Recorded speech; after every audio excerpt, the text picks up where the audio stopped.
Dear students, today we are discussing on class 7th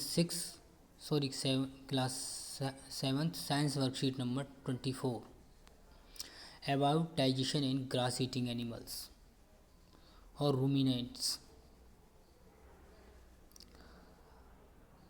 A Komali student of class 7th was on a field visit to the nearest animal farm. She saw animals like buffaloes and cows were continuously chewing when they were taking rest. She got surprised, and the next day she asked this from her teacher to explain during class. Grass eating animals like buffaloes and cows equally swallow the grass during quickly swallow the grass during eating and store it in a separate part of the stomach called rumen. Here the food gets partially digested and it's called cud.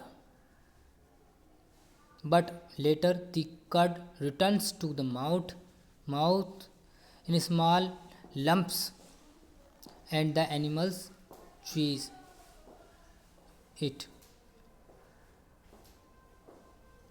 आपने देखा होगा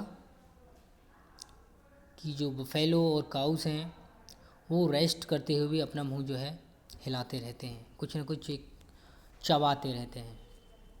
ऐसा क्या है, क्या चबाते हैं वो? देखो, ये क्विकली ग्रास को सॉलो करते हैं और ये जो पहुंचता है स्टोर करते हैं उसको स्टमक के एक सेपरेट पार्ट में जिसको रुमेन बोलते हैं, जहाँ पर रुमेन के अंदर फूड का पार्शली डाइजेस्ट होता है जिसको कड बोलते हैं. और बाद में ये जो कड है रिटर्न्स टू द माउथ में आता है जहाँ पर इसको चबाया जाता है जानवर के द्वारा. ठीक है, जहाँ पर गाय भैंस बफेलो और काऊ के द्वारा इसको चबाया जाता है. The process of chewing partially digested cud by sending it to mouth from rumen, it's called rumination. ठीक है, rumination. And these animals are called ruminants. Partially digested food rumen से वापस माउथ में आता है जिसको वहाँ चबाया जाता है. ये प्रक्रिया कहलाती है रूमिनेशन. और इस प्रकार के जंतु जो रूमिनेशन करते हैं वो रूमिनेंट्स कहलाते हैं. The process of chewing partially digested cud by sending it to mouth from rumen, it's called rumination.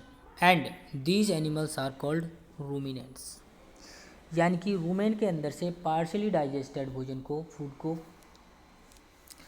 छोटे छोटे टुकड़ों के रूप में कहाँ लाया जाता है, कड को कहाँ लाया जाता है, माउथ में लाया जाता है, वहाँ पर इसको चबाया जाता है.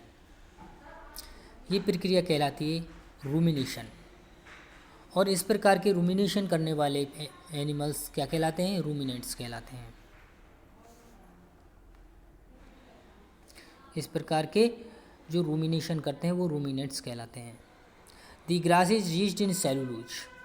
ग्रास के अंदर बहुत अधिक मात्रा में क्या पाया जाता है? सेलुलोज. ये टाइप ऑफ कार्बोहाइड्रेट. ये क्या है? एक कार्बोहाइड्रेट का एक टाइप है. कार्बोहाइड्रेट का एक टाइप है. Ruminants have a large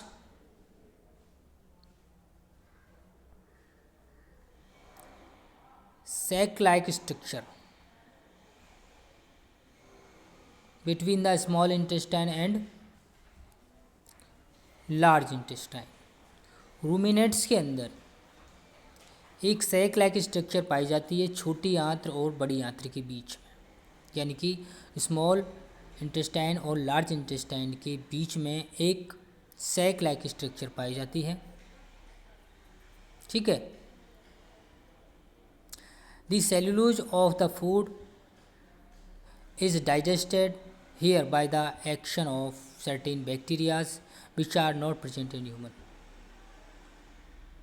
cellulose का डाइजेशन यहाँ पर सैक लाइक स्ट्रक्चर में किया जाता है, जिसमें जिसका डाइजेशन करने के लिए कुछ बैक्टीरिया यहाँ पर प्रेजेंट होते हैं। Certain bacteria present there for digestion of cellulose. This bacteria is not present in human. मानव के अंदर ये बैक्टीरिया नहीं पाए जाते, इसलिए मानव के अंदर सेल्यूलोज का पाचन भी, डाइजेशन भी नहीं होता है। Now we can understand why we can not digest cellulose like the cattle do, because we have not sac like structure for digestion of cellulose and certain type of bacteria for. ठीक है। अब इसके अंदर सब questions हैं। First, what is rumen? Rumen is a part of stomach which found in grass eating animals.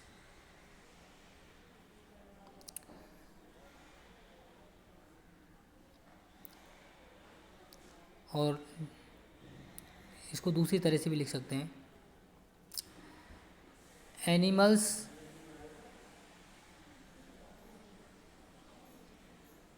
quickly swallow the grass during eating and store in a separate part of the stomach called rumen। Second question है, write 3 examples of ruminants। 3 उदाहरण देने ruminants के, like cow, buffaloes, goat, deer। okay। Fourth one, why human cannot digest cellulose? Because human have not any sac like structure or certain bacteria for digestion of cellulose। Question number 4, fill in the blanks। The grass is rich in cellulose। इसमें क्या आएगा? cellulose, a type of carbohydrate।